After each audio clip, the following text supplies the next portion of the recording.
Lots going on with our tropical thoughts. Got a couple of areas of interest way out across the Atlantic. And of course, we've got Francine in the Gulf.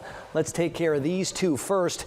Both have some potential to develop. That red area, maybe up to a 60 or 70% chance for development. It does look like both of these want to stay as Atlantic systems, not Caribbean ones. We'll watch, we'll see. Got plenty of time with those two.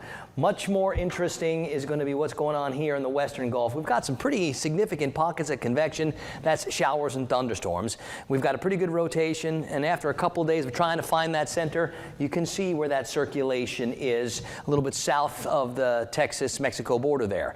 Now, over the next day or so, as this moves really, really slowly, we're talking like 5 miles per hour currently, it should pick up some speed, but it's going to get near the Louisiana coast and then continue into the deep south.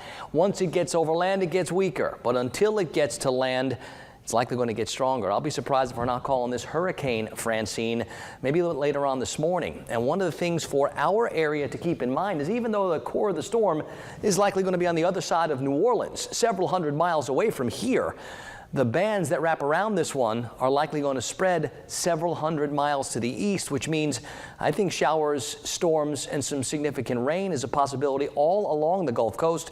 So we'll be keeping our eyes on that very, very carefully, and we'll be expecting that rain late Wednesday and throughout Thursday. Keep checking in. We'll have lots of updates, and we'll break down the rest of our full forecast.